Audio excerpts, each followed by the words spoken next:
অনেক ধরনের রান্না করে খেয়েছেন, কখনো কি এভাবে রান্না করে খেয়েছেন? যদি না খেয়ে থাকেন তাহলে আমার ভিডিওটি না টেনে সম্পূর্ণ দেখিয়ে নিন। প্রতিদিন তো একইভাবে রান্না করি, আজকে একটু অন্যভাবে রান্না করি। তাহলে এই রান্নাটা না একদম অমৃত স্বাদের, যা কখনো বলা যাবে না। আসসালামু আলাইকুম, কেমন আছেন সবাই? আলহামদুলিল্লাহ, আমি অনেক ভালো আছি। আমি আজকে রান্না করব রুই মাছের দুই পেঁয়াজু। তো চলুন কিভাবে রান্না করি দেখে নিন।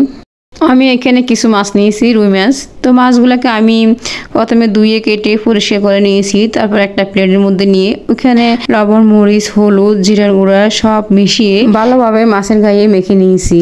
এভাবে অনেক উল্টে পাল্টে ভালোভাবে মেখে নিতে হয়, না হলে মাছের গায়ে মশলাগুলো লাগবে না। তার জন্য আমি ভালোভাবে মেখে নিয়েছি মশলাগুলি একটা একটা করে, দেখতে তো পাচ্ছেন অনেক সুন্দরভাবে আমি মেখে নিয়েছি মশলাগুলি, যাতে মাছের গায়ে ভালোভাবে লেগে থাকে। এখন আমি চুলায় একটা ফ্রাই প্যান বসিয়ে দিলাম। ফ্রাই প্যানটা গরম হয়ে গেছে, এখন দিয়ে দিলাম তেল। মশলা মাখানো মাছগুলোকে একটা একটা করে সব দিয়ে দিয়েছি। তো আমি এভাবে সব মাছ দিয়ে উল্টে পাল্টে ভালোভাবে অনেকটা সময় ধরে এগুলোকে ভেজে নিব, অনেক ভালোভাবে ভেজে নিব যাতে ভেঙে না যায়। অনেক লাল লাল করে ভেজে নিব। তো আমার মাছগুলো প্রায় অনেক লাল লাল হয়ে গেছে।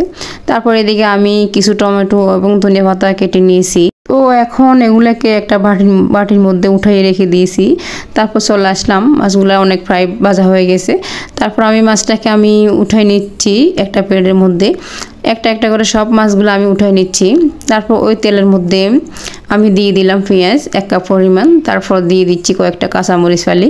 তো এগুলাকে অনেক ভালোভাবে নেড়ে চেড়ে আলতোভাবে একটু ব্রাউন করে নিব। এখন দিয়ে দিবে একটা টমেটো কুচি, তারপর এগুলাকে একটু লবণ দিয়ে এগুলোকে ভালোভাবে ভেজে নিব, অনেক লাল লাল করে ভেজে নিব। এখন পেঁয়াজটা নরম হওয়ার জন্য একটা ঢাকনা দিয়ে রেখে দিয়েছি। তারপর কিছুক্ষণ পরে দেখলাম অনেক নরম হয়ে গেছে। তো আমি এখন ঢাকনাটা উঠিয়ে নিয়েছি। তারপর আমি এগুলোকে আরো ভালোভাবে নেড়ে চেড়ে একটু মাখা মাখা করে নিয়েছি। এখন আমি এই মশলার ভিতরে মাছগুলি দিয়ে দিব, একটা একটা করে সব মাছ দিয়ে দিব। তারপর আমি মাছগুলো সব দিয়ে তারপর এগুলোকে উল্টে পাল্টে ভালোভাবে নেড়ে চেড়ে নিব, অনেক ভালোভাবে মশলার ভিতর মেখে নিব যাতে মাছের গায়ে মশলাগুলো লেগে যায়। আর এই মাছ ফাটে দেখে যদি কারো লোভ লেগে থাকে আমার কোনো দোষ নাই, আমাকে মাফ করে দিবেন। আর আমার মতো এভাবে সবাই রান্না করে দেখবেন, অনেক ভালো লাগবে। তো এখন মাছের গায়ে মশলাটা মেখানো হয়ে গেল। তারপর আমি কিছু ধনে পাতা উপর থেকে ছিটিয়ে দিচ্ছি।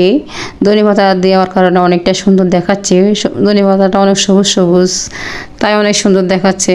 তো এভাবে ধনে পাতা দিয়ে তারপর আবারও একটু ঢাকনা দিয়ে ঢেকে দিয়েছিলাম, কারণ ধনে পাতা ফ্লেভার আসার জন্য। তাই একটু ঢেকে দিয়ে আবারও কিছুক্ষণ চাল করে নিয়েছিলাম। তো আমার রান্নাটা রেডি হয়ে গেল। রান্নাটা কেমন হয়েছে অবশ্যই একটা কমেন্ট করে জানাবেন। তো রান্নাটা শেষ করে ফেললাম। আজকের ভিডিওটি এই পর্যন্ত, দেখা হবে পরের ভিডিওতে। ভালো থাকবেন সবাই।